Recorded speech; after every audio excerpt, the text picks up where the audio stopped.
Where do our morals come from? What is morality and what are morals about? It's about what ought to be done, about what's right and wrong, about duties and rights, not about what is, but about what should be. So morality is about duties and rights. Duties are about what you owe to others, and rights are what others owe to you. It's important to realize that morals are unconditional. Some rules are conditional. If you want Y, do X.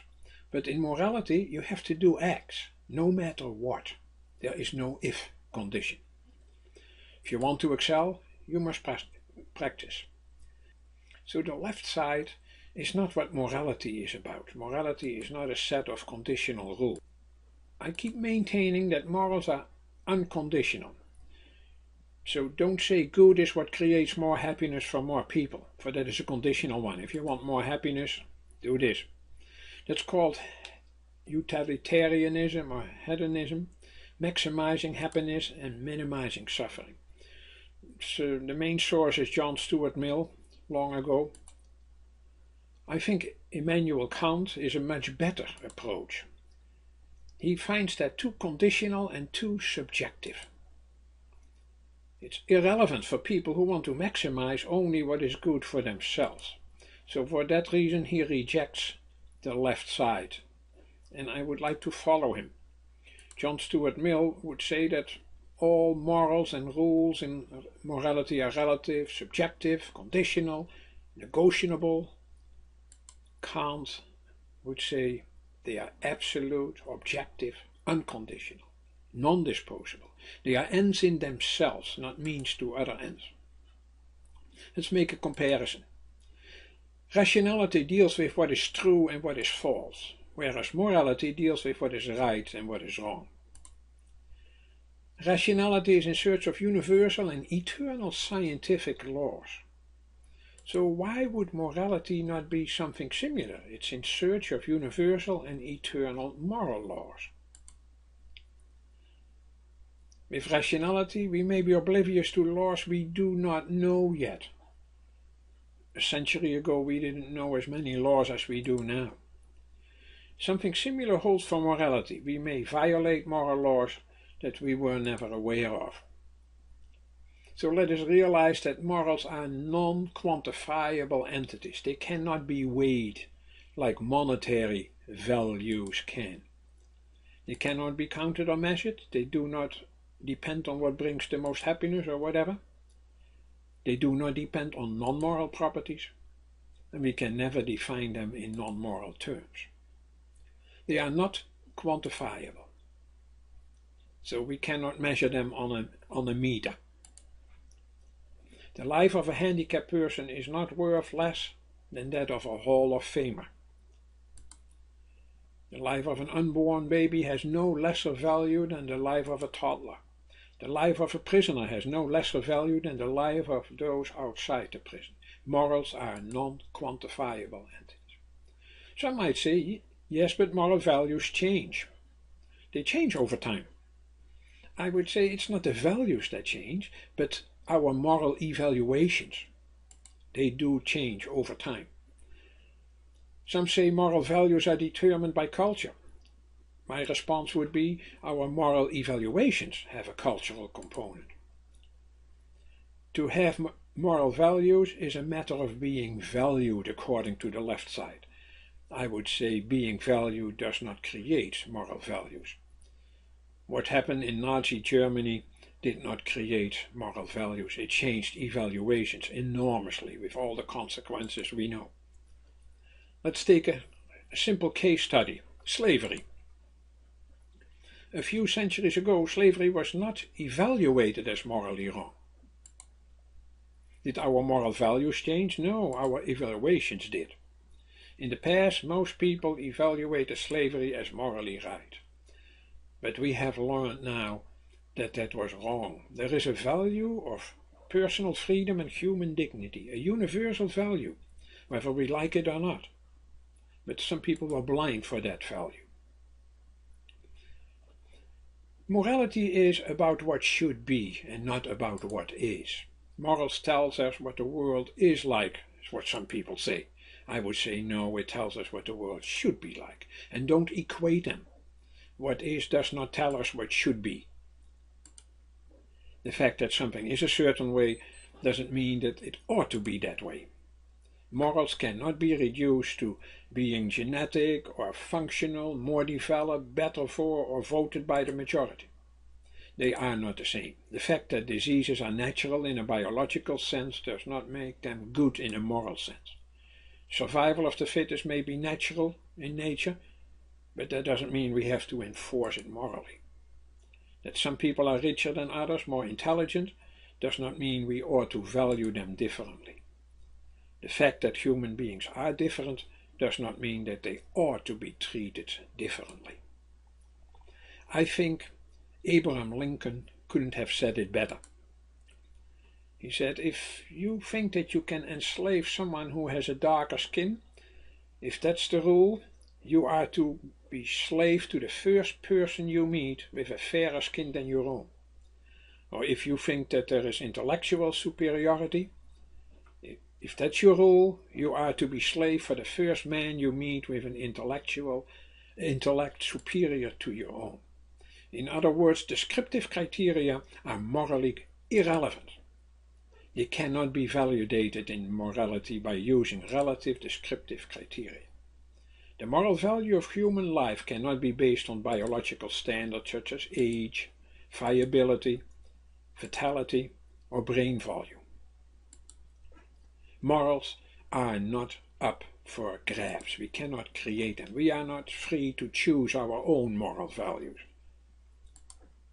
There is no pro-choice in morals. Morals tell us what ought to be done, whether you like it or not. The left side says good is what is good for me. The right side says good is good for the common good.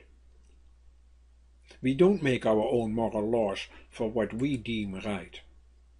Just as there is color blindness, there is also value blindness. Certain people don't see the values. We don't invent our own values. Moral laws are intrinsically right, even when we do not see yet that they are. Abraham Lincoln again challenged the Nebraska bill in 1820 that we could decide if slavery is legal or not. He said God did not place good and evil before us, telling us to make a choice. C.S. Lewis put it well also. The human mind has no more power of inventing a new moral value than of imagining a new primary color. If morals were up for grabs, that would be the philosophy of the serpent in paradise. You will be like God, knowing both good and evil. They are not a product of evolution. They are not inborn, not genetic, not products of natural selection. We don't have a moral compass built into our brain. Moral laws tell us to do what our genes do not make us do by nature. Otherwise we wouldn't need moral laws if genes would tell us what to do. And besides, the offenders of moral laws reproduce much better than their victims. Whether they are killers or promiscuous people, they would do much better. So it is not a product of evolution or natural selection. They don't have any survival value and cannot be promoted by natural selection. We are not moral by nature. They are not a product of evolution. Reality tells us that too many people are willing to break a moral rule when they can get away with it. The missing parent, the adulterous woman, the murderer. Morals do not come from the animal world either. Animals live in a world of what is, not of what ought to be. If animals had morals, predators would have a rough life.